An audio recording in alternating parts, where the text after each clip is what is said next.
Assalamualaikum warahmatullahi wabarakatuh. Waalaikumsalam warahmatullahi wabarakatuh. Selamat pagi semuanya. Pagi, Bu. Oke, kelas ini kalau menurut Ibu ini keren banget ya. Semuanya udah pada rapi, udah nggak ada sampah, terus juga TV udah nyala. Sekarang boleh duduknya tegap dulu. Kita siap-siap untuk belajar. Sebelum kita memulai pelajaran hari ini, alangkah baiknya kita berdoa. Silakan kepada Jibril sebelum kelas. Baik, sebelum kita mulai pembelajaran pada hari ini, alangkah baiknya kita berdoa menurut agama dan kepercayaan masing-masing. Doa dimulai. Doa selesai. Baik, pertama-tama Ibu akan mengecek kehadiran kalian dulu ya. Ya, Bu. Ya, Bu. Rika, Hadir. Adel, Hadir, Bu. Dita, Hadir, Bu. Konita, Hadir, Bu. Bagas, Ya, Bu. Jibril, Dia, Hadir, Bu. Fajria, Hadir, Ibu. Elsa, Hadir, Ibu. Adea, Hadir, Bu. Eli, Hadir, Bu. Zahra. Hadir, Ibu. Oke, keren banget nih semuanya udah pada hadir di kelas. Oke, anak-anak, kalian masih ingat kan? Minggu lalu tuh kita belajar tentang pertumbuhan ekonomi. Nah, ada yang masih ingat gak sih apa indikator dari pertumbuhan ekonomi? Ibu. Oke ya. PDB, Bu, atau penduduk. Oke, bener banget. Nah, sekarang coba deh kita perhatikan di sekitar kita. Ada gak sih kayak kesenjangan antara daerah satu dengan daerah lainnya? Ataupun semisal kayak gini, kampung kalian dengan kota Bandar Lampung ini, ada gak perbedaannya? Ada, Bu. Apa perbedaannya? Oke. Oke, kalau kampungku, Bu, Ya. dia mungkin masih agak lebih tertinggal dibanding sama di Bandar Lampung ini, di kota Bandar Lampung. Oke, berarti kalau kayak gitu, tapi kan berarti kan kalau kayak gitu nih di Bandar Lampung ini pertumbuhannya udah oke, udah naik. Tapi manfaatnya itu nggak dirasakan oleh semuanya. Contoh tadi di kampungnya Adea masih kayak tergolongnya kayak pedesaan kan. Nah, itulah yang akan kita pelajari hari ini, yaitu tentang pembangunan ekonomi. Sebelum itu, Ibu akan menunjukkan video terlebih dahulu kepada kalian untuk sebagai awalan.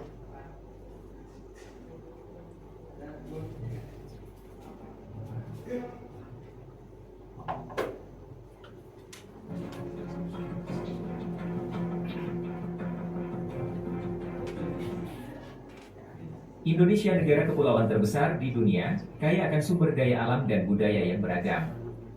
Namun, negara yang luas ini juga menghadapi masalah krusial, yaitu kesenjangan wilayah. Nah, kali ini saya akan membahas tentang kesenjangan antara wilayah perkotaan dan pedesaan di Indonesia. Kesenjangan antara wilayah perkotaan dan pedesaan di Indonesia merupakan masalah yang masih belum terselesaikan hingga saat ini. Wilayah perkotaan memiliki akses yang lebih baik terhadap fasilitas publik, infrastruktur, pekerjaan, pendidikan, kesehatan, dan kesejahteraan, sementara di pedesaan, akses terhadap semua hal tersebut masih terbatas. Diperlukan upaya nyata untuk mengurangi kesenjangan tersebut, seperti peningkatan akses terhadap fasilitas publik dan infrastruktur, pemberdayaan ekonomi lokal, serta peningkatan kualitas pendidikan dan kesehatan di pedesaan. Dengan demikian, diharapkan kesenjangan antara wilayah perkotaan dan pedesaan di Indonesia dapat diperkecil dan masyarakat di seluruh wilayah Indonesia dapat merasakan manfaat dari pembangunan yang merata dan inklusif.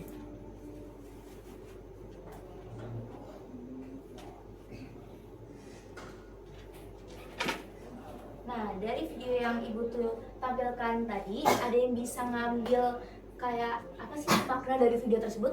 Saya, Bu. Oke, silakan Eri.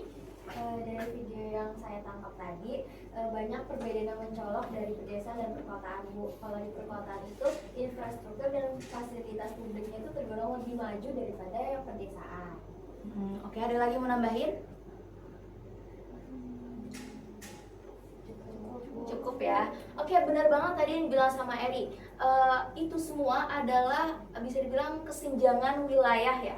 Nah, kali ini pembelajaran hari ini bertujuan yang pertama untuk kalian itu agar paham apa sih pengertian dari pembangunan ekonomi. Yang kedua, membedakan konsep pembangunan ekonomi dengan pertumbuhan ekonomi. Lalu yang ketiga, kalian diharapkan mampu mengidentifikasi faktor-faktor pendorong dan penghambat pembangunan ekonomi. Di sini Ibu menggunakan model pembelajaran problem based learning, yang dimana nanti kalian akan Ibu kasih studi kasus ataupun kasus-kasus nyata, yang dimana nanti kalian juga harus mendiskusikannya untuk mencari solusinya. Siap untuk belajar hari ini? Siap, Bu. Oke. Sebelum itu, Ibu mau tanya lagi, dari video yang kita tadi Ibu sudah tampilkan, itu kan adalah kondisi real pembangunan di Indonesia yang belum merata. Sekarang coba deh kalian analisis, mengapa pembangunan di daerah yang sebagian itu daerah sangat pesat, tapi ada juga yang tertinggal? Ada yang bisa menjawab? Ibu, Oke. mungkin karena fasilitasnya Bu atau dana pembangunan yang berbeda Bu. Oke, baik Bang. Betul banget ya. Ada lagi? Oke, ada ya? Misalkan Mungkin karena SDM-nya, Bu. SDM-nya, jadi maksudnya kualitas dari sumber daya manusianya. Oke, itu juga benar banget. Analisis kalian ini keren deh. Jadi masalah ketimpangan ini yang menjadi fokus dari kajian dari pembelajaran kita hari ini. Nah, apa sih pembangunan ekonomi itu? Menurut Michael P. Todaro, yang mana seorang ekonom pembangunan termuka, menyatakan bahwa pembangunan ekonomi adalah proses multidimensional yang melibatkan perubahan besar dalam struktur sosial, sikap masyarakat, dan institusi nasional, termasuk percepatan pertumbuhan ekonomi, pengurangan ketimpangan, dan pemberantasan kemiskinan. Maksud gak? Paham gak? Kayaknya ini kata-katanya agak tinggi ya. Jadi maksudnya seperti ini, kalau pertumbuhan ekonomi itu dia hanya fokus pada PDB-nya saja. Tapi kalau pembangunan ekonomi ini dia itu fokusnya juga ke percepatan pengurangan ketimpangan. Misal kayak tadi tuh, kayak di pedesaan masih tertinggal, tapi di kota ini udah maju, udah pesat. Terus pemberantasan kemiskinan. Jadi bukan hanya soal angka aja. Paham? Oke. Nah, sekarang Ibu mau nanya. Tadi kan udah Ibu spill sedikit nih ya. Apa perbedaan dari pembangunan ekonomi? Jadi apa sih perbedaan pembangunan ekonomi dengan pertumbuhan ekonomi? Ada yang bisa menjawab? Yang bisa menjawab? Oke, ada ya, dipersilakan. Jadi intinya Bu, kalau misalnya pertumbuhan ekonomi itu dia kan berfokus pada angkanya, PDB-nya, produk domestik bruto. Sedangkan di pembangunan ekonomi itu lebih ke mengurangi ketimpangan dan kesenjangan. Oke, benar. Ada lagi yang mau nyampein?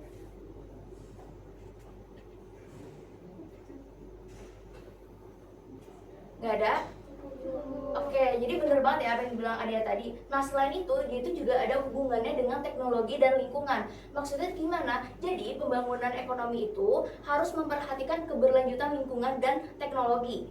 Kalau misalnya nggak menyesuaikan, itu nanti bakal ketinggalan zaman juga gitu loh.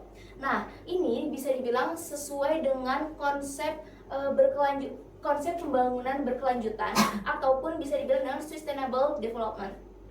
Terus Ibu mau nanya nih, kalau hubungannya pembangunan ekonomi ini dengan masyarakat itu bagaimana? Ya, Bu. Oke, Bagas. Menurut Silakan. saya pembangunan ekonomi yang berhasil akan meningkatkan kesejahteraan masyarakat secara merata, mengurangi pengangguran dan meningkatkan akses terhadap pendidikan dan kesehatan, Bu. Oke, tepat sekali nih. Keren nih kalian nih. Hanya diskusi kecil tapi kalian sudah bisa menganalisa. Sekarang kita analisis kasus dari penelitian ilmiah ya. Nah, di sini ada penelitian dari Jurnal Ekonomi dan Pembangunan Indonesia pada tahun 2022 yang diterbitkan oleh Fakultas Ekonomi Universitas Indonesia, yang mana menganalisis dampak pembangunan infrastruktur terhadap pertumbuhan ekonomi regional di Indonesia. Yang dimana temuan utamanya adalah pembangunan infrastruktur seperti jalan tol, pelabuhan, dan bandara berhasil meningkatkan pertumbuhan ekonomi sebesar 5,2% per tahun. Namun, dampaknya belum merata karena sebagian besar proyek masih terpusat di Pulau Jawa yang menyumbang 58% dari total PDB nasional. Pertanyaannya, jika pertumbuhan ekonomi tinggi, tapi kesejahteraan masyarakat di luar Jawa itu masih rendah, apakah pembangunan ekonomi di Indonesia bisa dikatakan berhasil? Belum. Kenapa? Karena belum rata, Bu. Gimana tuh Bagas maksudnya belum rata? Mungkin alokasi anggarannya yang belum seimbang, Bu. Oke, berarti, nah tepat banget ya Bagas ya. Oke, sekarang Ibu pengen kalian mengidentifikasi apa aja sih faktor-faktor yang menyebabkan ketimpangan tersebut yang tadi dibilang sama Bagas ataupun yang ada di diskusi kita kali ini dari penelitian ini. Ada yang bisa jawab? Saya, Bu. Oke, Eri terus nih, yang lain deh. Ada terus yang lain deh. Apa sih faktor-faktornya tadi nih? Oke, Elsa. Faktor-faktor itu mungkin alokasi anggaran yang belum seimbang, Bu. Terus kualitas SDM yang masih rendah dan infrastruktur pendukung seperti listrik dan internet juga belum merata. Oke, betul banget Elsa. Elsa bisa ngejawab semua nih faktor-faktor yang bisa menjadi pendorong dari penelitian tadi. Ada ya, Bagas bisa menghadap Ibu dulu, jangan mau ngobrol ya. Ibu sudah menjelaskan nih. Oke, sekarang Ibu akan jadi faktor-faktor pendorong di sini Ibu akan membahas tentang faktor-faktor pendorong dan faktor-faktor penghambatnya. Yang pertama dari faktor pendorong, sumber daya alam. Kalau sumber daya alam yang melimpah seperti Indonesia, sebenarnya itu Indonesia ini bisa dibilang kayak negara maju, bisa menjadi negara maju. Tapi faktor penghambatnya dia itu masih ketergantungan pada sektor primer. Contohnya cuman Ibu seperti pernah menjelaskan juga di materi sebelumnya. Jadi dia tuh masih terlalu fokus pada sektor pertanian. Padahal bisa aja dia bisa lebih fokus ke perkebunannya dan lain-lain. Terus yang kedua ada modal dan investasi. Itu menjadi pendorong dong kalau investasi. Tapi faktor penghambatnya adalah keterbatasan dari modal dan investasi. Itu disebabkan oleh apa? Transparansinya kurang jelas, jadi kurang bisa dipercaya oleh investor. Lalu teknologi dan informasi. Faktor penghambatnya adalah apa? Korupsi dan birokrasi yang berbelit. Yang keempat, sumber daya manusia seperti pendidikan dan kesehatan itu tinggi. Kalau faktor pendorong ya, penghambatnya rendahnya kualitas SDM di daerah yang tertinggal. Lalu yang terakhir ada kebijakan pemerintah dan stabilitas politik serta kalau faktor penghambat ya, ketimpangan distribusi pendapatan. Sebenarnya ada satu lagi yang belum. Ibu lupa masukin gini. Ada yang bisa nyebutin? Tadi udah disebutin sama Eri sih. Apa? Ya. Infrastruktur yang tidak merata. Oh iya, betul banget. Infrastruktur yang tidak merata itu juga menjadi faktor penghambat dan bisa dibilang faktor pendorong. Kalau infrastrukturnya merata antara desa dan kota itu jadi bisa seimbang gitu, nggak ada kesenjangan wilayah lagi. Oke, karena kalian sudah paham ini dengan materi yang Ibu berikan, di sini Ibu pengen kalian berdiskusi tentang dari ini juga Ibu ambil dari penelitian lain. Coba kalian bayangkan kalian adalah tim perencana pembangunan daerah di luar Pulau Jawa yang masih tertinggal nih. Semisal kan di Papua ya. Semisal ini ya. Sekarang kalian di Papua. Nah, pemerintah pusat itu memberi kalian dana yang besar. Tapi kalian juga harus menggunakannya secara seefektif mungkin untuk meningkatkan kesejahteraan masyarakat. Nah, pertanyaannya, program apa yang bisa kalian prioritaskan agar pembangunan ekonomi di daerah kalian benar-benar meningkatkan kesejahteraan masyarakat secara berkelanjutan? Oke, di sini Ibu mau baginya ke 3 kelompok aja. Ini mau Ibu yang bagi apa kalian nih? Oh, kamu. Ibu aja nih. Oke, kalau kayak gitu, ini aja ya. 1, 2, 3, 4 ini kelompok 1. 1, 2, 3, 4 kelompok 2. 1, 2, 3, 2 ini 1, 2, 3, 4 kelompok 3. Oke? Ini Ibu ada kasih kertasnya. Kalian bisa ngerjain di sini. Kalian bisa ngerjain di sini. Udah, selesai. Ini. Bagas yang keseringan main HP ya, Bagas? Oke, Ibu kasih waktu kalian 2 menit untuk mendiskusikan. Silakan berdiskusi lebih dulu.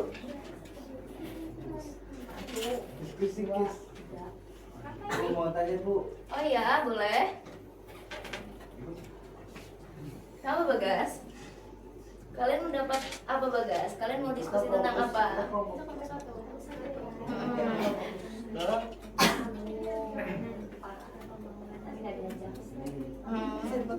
Ada yang dibingungin? Ajak dong. Ngomong satu gua mau nanya. Oke, sebentar ya. Saya ke kelompok 1. Ibu ke kelompok 1 dulu. Ya gimana kelompok 1? Ini gimana Bu? Iya betul. Kalian fokusnya di apa tadi? Kalian mau fokusnya di mana? Di SDM-nya. Oke, berarti kelompok 1 di SDM, kalau di kelompok 3 itu di listrik kalau tidak salah tadi Ibu dengar. Iya Bu. Oke, kalian sudah paham kan tadi kalau misalkan terkait rendahnya kualitas SDM gitu gimana? Oke, sip. Kelompok 2 ada yang bertanya, ini kok nggak gabung sih kelompok 2? Kalau gabung dong, gabung dulu dong. Diskusinya mau kayak gimana kalian kalau misalnya mau itu? Tarik pakai telepon. Gimana? Kan menyambung. Kalian mau fokuskan ke apa? Apa? Oh, kalian ke infrastruktur. Baik. Iya Sinyal. kasihan loh. Kita, ayo, peka, yuk peka. Hmm?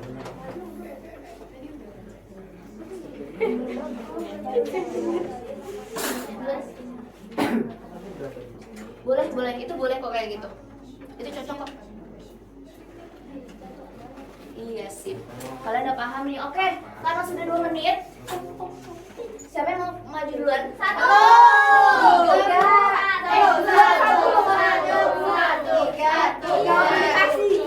Tapi harus ada yeler ya. Ada. Oke. Kira kelompok 1 silakan maju dulu. Iya, kelompok 1 silakan maju. Ayo.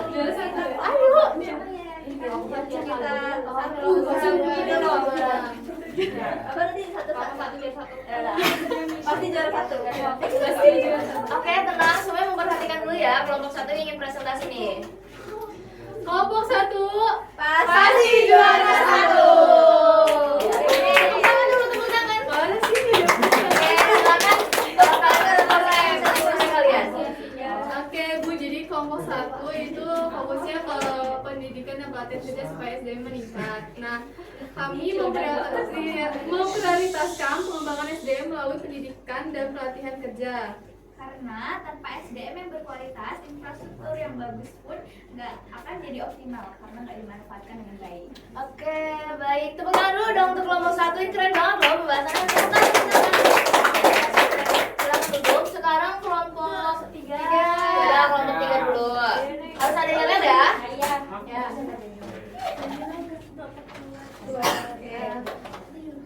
Kami dari kelompok 3 ingin menampilkan hasil diskusi kami. Kita lihat. Bentar ya Ibu. Oh, belum. Belum ini baru. Oh iya. Ayo nih. 1, 2, 3. Coba Ibu mau ngeliat deh dari sini bagaimana? 1, 2, 3. Kelompok 3. Berarti idenya bagus deh. Bu, memang itu karena kita bebas, kita independen, nggak ada pengaruh dari mana-mana. Oke, iya bagus. Ibu maaf dengerin kami ya.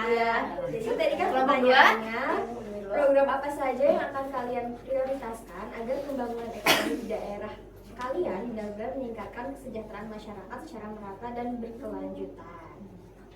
Jawaban kami adalah kami akan memilih program infrastruktur. Infrastruktur itu apanya? Kayak misalnya airnya, listriknya. Karena apa? Karena itu kan yang penting buat kita. Kalau misalnya kita mau belajar nih, kalau nggak ada listrik, berarti belajarnya cuma bisa siang-siang, malam nggak bisa belajar. Kalau air kan kita butuh minum, butuh semuanya menggunakan air.